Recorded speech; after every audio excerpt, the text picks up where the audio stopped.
वृंदावन की उस रात में कुछ ऐसा था जो शब्दों से परे था।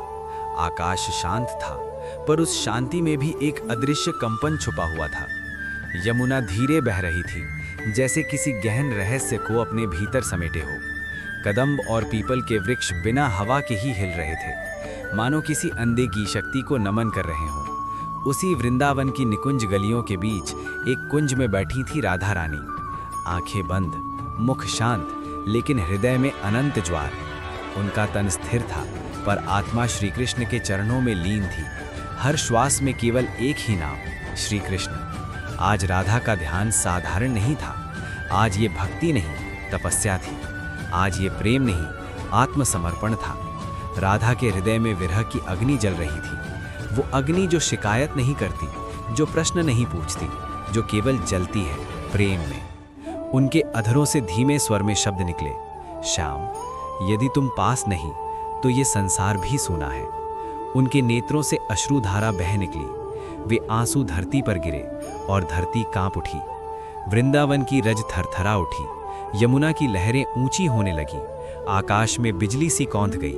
उसी क्षण दिव्य लोक में, जहां शांति स्वयं साकार रूप में विराजमान रहती है, वैकुंठ में हलचल मच गई। दिव्य सिंहासन पर विराजमान भगवान विष्णु ने नेत्र खोले। उनका मुख शांत था, पर दृष्टि गहन। सिंहासन हल्के से डगमगाया। चरणों के पास बैठी लक्ष्मी देवी चौंक उठी। स्वामी, ये कैसा कंपन? विष्णु ने मंद मुस्कान के साथ कहा, ये प्रलय नहीं है देवी, ये प्रेम है। प्रेम? लक्ष्मी का स्वर विस्मय से भर गया। हाँ, विष्णु बोले, वृंदावन में राधा का हृदय आज पूर्ण रूप से जल रहा है। उनकी भक्ति की ज्वाला ने वैकुंठ तक को स्पर्श कर लिया है। उसी क्षण देवताओं में खलबली मच गई। सभा में देवर्षि नारद प्रकट हुए। वीणा के तार स्वयं ही झंकृत हो उठे। नारद बोले, मैं वृंदावन से ही आ रहा हूँ। राधा का प्रेम आज सीमा तोड़ चुका है। ये भक्ति अब केवल भाव नहीं, संपूर्ण ब्रह्मांड की शक्ति बन चुकी है। देवताओं में कानाफूसी होने लगी। क्या एक गोपी का प्रेम इतना सामर्थ्य रख सकता है?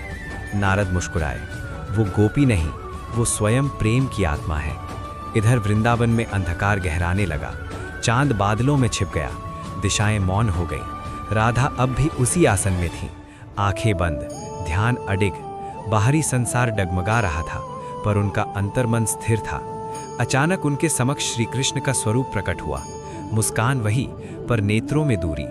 कृष्ण बोले, राधे, यदि मैं तुमसे दूर चला जाऊं तो? राधा का शरीर तनिक भी नहीं हिला। उन्होंने धीरे से नेत्र खोले।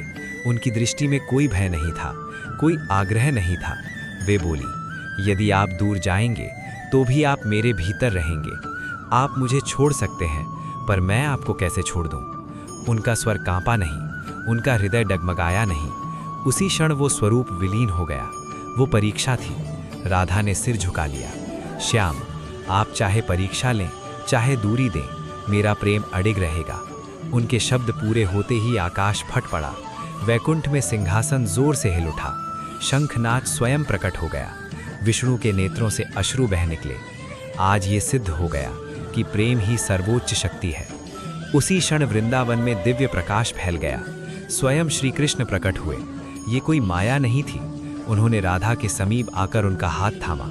राधे, मैं संपूर्ण सृष्टि का स्वामी हूँ, पर तुम्हारे प्रेम ने मुझे बांध लिया है। राधा की आंखों से आनंद के अश्रु बह निकले। उनके मुख पर शांत मुस्कान फैल गई। पूरा वृंदावन प्रकाशमय हो उठा। पुष्प वृष्टि होने लगी। यमुना की लहरें नृत्य करने लगी। वैकुंठ में घोषणा हुई कि जहाँ ऐसा प्रेम है, वहीं परम सत्य है। देवताओं ने नमन किया।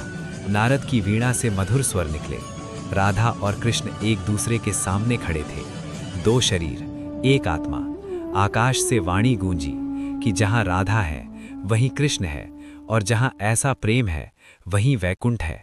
उस रात वृंदावन अमर हो गया, और ये कथा भी कि राधा की भक्ति से स्वयं वैकुंठ कांप उठा।